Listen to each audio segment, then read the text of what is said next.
All right, class, the second thing we're going to look at with industrial America is the business of the railroads.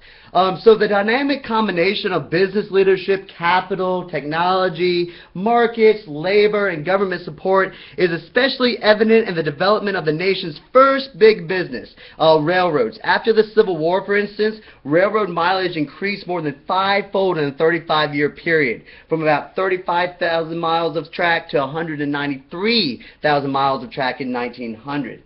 More than any other technological innovation or industrial achievement of the 19th century, the development of a nationwide railroad network had the greatest impact on American economic life.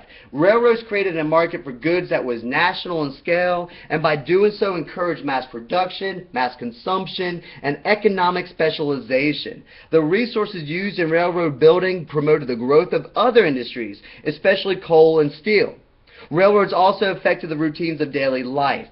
Soon after the American Railroad Association divided the country into 4 time zones in 1883, railroad time became standard time for all Americans. And then finally, the most important innovations of the railroads may have been the creation of the modern stockholder corporation and the development of complex structures in finance, business management, and the regulation of competition. The first thing that we're going to look at here is our eastern railroad lines. In the early decades of railroading, we're talking about 1830 to 1860, pre-Civil War. The building of dozens of separate local lines have resulted in different gauges. This is the distance between tracks and incompatible equipment. These are some of the problems that the South had during the Civil War, as far as being able to get the goods and supplies and men to the places that they needed. A, they didn't have enough railroad lines, and then B, the different gauges proved to be problematic as well. But however, these inefficiencies were reduced after the Civil War through the consolidation of competing railroads into integrated trunk lines. Trunk line is just a major route between larger cities. Smaller branch lines connected the trunk line with outlying towns. A major person that we need to remember with the emergence of the railroad business was the Commodore, Cornelius Vanderbilt. Yes, named, Vanderbilt University is named after him. The Biltmore Mansion is, part of the same Vanderbilt family. Used his millions of dollars that he earned from the steamboat business to merge local railroads into the New York Central Railroad in 1867. And this ran from New York to Chicago and operated about 4,500 miles of track. Other truck lines such as Baltimore and the Ohio Railroad and the Pennsylvania Railroad connected eastern seaports with Chicago and other Midwestern cities and set the standards for efficiency in the rest of the industry. And we remember Chicago being a major train city all the way back to 1854. Stephen Douglas, part of the Kansas-Nebraska Act, was Stephen Douglas envisioning a transcontinental railroad line running from Chicago. So Chicago was seen as, almost like a window to the West for the railroad industry. Some of the Western railroads, though, that we want to talk about, the Western railroads, coincided with the settlement of the last frontier. So when you start talking about reading of the expansion of the West and settling the West, it coincides with the expansion of the railroad industry. In fact, railroads themselves played a critical role in the Trans-Mississippi West by, number 1, promoting settlement of the Great Plains, and 2, linking the West with the East, and thereby created one great national market.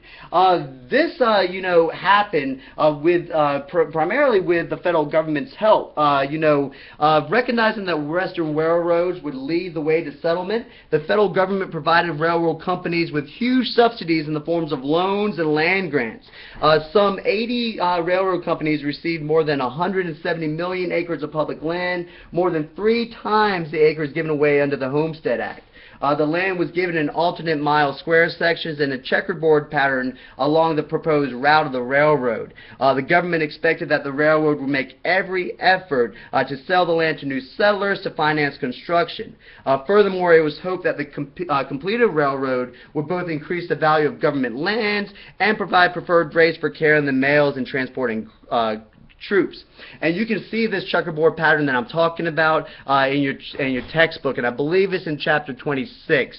The Railroad Act that allows these land grants to happen was in 1862, and it's called the Pacific Railway Act, and this is the government subsidizing lands and giving out land grants. Some of the negative consequences to these subsidies, the land grants and cash loans promoted hasty and poor construction because, you know, there was that carrot and people wanted to get that money as quick as possible, and led to widespread corruption in all levels of government. Insiders used construction companies like the notorious Credit Mobilier scandal to pocket huge profits while bribing government officials and legislatures. Protests against the land grants mounted in the 1880s when citizens discovered the railroads controlled half of the land in some western states. And so the Credit Mobilier scandal, huge scandal, and involved, you know, one of the, I believe to be the vice president in the Ulysses S. Grant, you know, administration, part of that Credit Mobilier scandal that's going to plague the Grant administration. And also, you know, when we're talking about the 1880s, some of this corruption that, you know, had to do with the railroad industries is going to lead to the Farmers Alliance, is going to lead to the Populist Party, that we'll talk about in the late 1880s and early 1890s. With the transcontinental railroads, you know, during the Civil War, Congress authorized land grants and loans for the building of the first transcontinental railroad to tie California to the rest of the Union.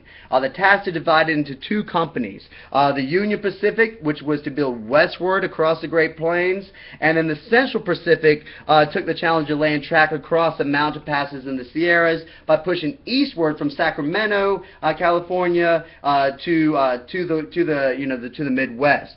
You know, these railroad companies use thousands of war veterans and Irish immigrants and Chinese immigrants. Those are going to be the two primary, you know, labor forces for the completion of the Transcontinental Railroad: Chinese and Irish immigrants. In fact, you know, one of these guys, Charles Crocker, recruited 6,000 Chinese immigrants who, at enormous risk, blasted tunnels through the Sierras for the Central Pacific. Completing one of the great engineering feats of the 1800s, the two railroads came together on May 10th, 1869, at Promontory Point, Utah, where a golden spike was ceremoniously driven into the ground to mark the linking of the Atlantic and Pacific Railroad, Atlantic and the Pacific states. You know, in this picture that you can find on the internet, the completion of the meeting of the two lines, you don't see any of the railroad workers. You see all the politicians and the bigwigs, but you don't see any of the people that actually, you know, laid down the track. In the next, you know, set of videos, we're going to look at competition and consolidation, and then we'll start to take a look at the steel industry and the oil industries with Rockefeller and Carnegie.